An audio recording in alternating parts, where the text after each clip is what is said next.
Assalamualaikum sahabat. Kembali lagi bersama channel Bacang. Jangan lupa like dan subscribe. Tonton terus channel kami. Ayah Sunan Gunung Jati dapatkan isyarat dari langit. Suara tangis bayi yang masih suci keras terdengar di telinga sang ayah. Bayi yang memiliki sinar terang di wajahnya kelak adalah Sunan Gunung Jati. Memiliki nama asli Syarif Hidayatullah Sunan Gunung Jati ketika bayi sudah dibawa ibadah haji oleh sang ayah. Ayah dari Sunan Gunung Jati adalah Syarif Abdullah Umdatuddin yang merupakan penguasa Mesir.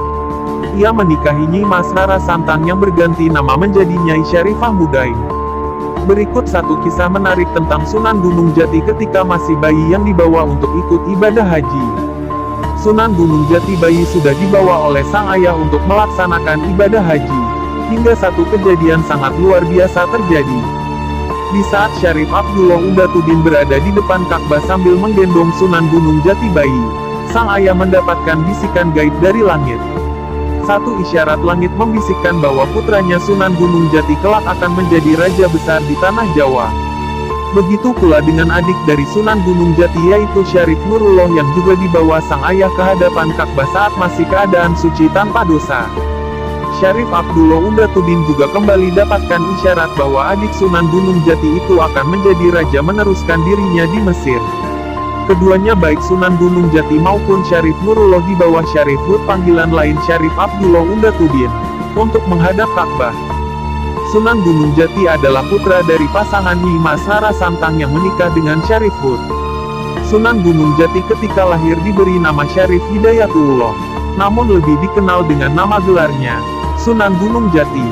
Sunan Gunung Jati memiliki satu saudara kandung yang sama laki-laki, yaitu Syarif Nurullah. Kisah kelahiran Sunan Gunung Jati diceritakan dalam beberapa naskah Jawa, salah satunya yaitu Babat Tanah Cirebon. Dikisahkan Nyi Mas Rara Santang pergi melaksanakan ibadah haji dengan kakaknya Pangeran Walang Sungsang. Ketika Nyi Mas Rara Santang selesai menunaikan ibadah hajinya, ia menikah dengan seorang penguasa Mesir yaitu Syarif Hud. Syarif Hud atau Syarif Abdullah Umdatuddin adalah penguasa Bani Ismailiyah di Mesir. Pangeran Walang Sungsang akhirnya kembali ke tanah Jawa tanpa adiknya Nyi Mas Rara Santang. Beberapa tahun kemudian Nyi Mas Rara Santang mempunyai seorang putra yaitu Syarif Hidayatullah yang kelak lebih dikenal Sunan Gunung Jati. Syarif Hud yang merupakan ayah dari Syarif Hidayatullah merasa senang yang tidak terkira dengan kelahiran putranya. Satu tradisi di Bani Ismailiyah bila mana ada anak bangsawan lahir maka akan dibunyikan tanda-tanda kelahiran putra raja. Para raja-raja yang ada di sana berkunjung untuk melihat putra dari Syarif Hud yang sangat tampan itu. Setelah beberapa bulan, saat usia Sunan Gunung Jati baru beberapa bulan saja, Syarif Hud membawa putranya ke Ka'bah. Setelah Sunan Gunung Jati dibawa ke Makkah, Syarif Hud mendapatkan satu isyarat dari langit melalui mimpinya. Syarif Hud mendapatkan alamat kalau Sunan Gunung Jati kelak ketika dewasa akan menjadi raja besar di tanah Jawa. Mendapatkan alamat dalam mimpinya Syarif Hud begitu senang yang tiada terkira bahwa anaknya kelak menjadi seorang raja. Berselang 1 tahun dari kelahiran Sunan Gunung Jati, Nyi Mas Rara Santang kemudian memiliki putra lagi.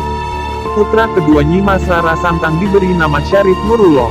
Syarif Hud kembali membawa putranya untuk berkunjung ke Ka'bah. Hal yang serupa kembali terjadi. Syarif Hud kembali bermimpi dalam tidurnya dan kembali mendapatkan satu isyarat.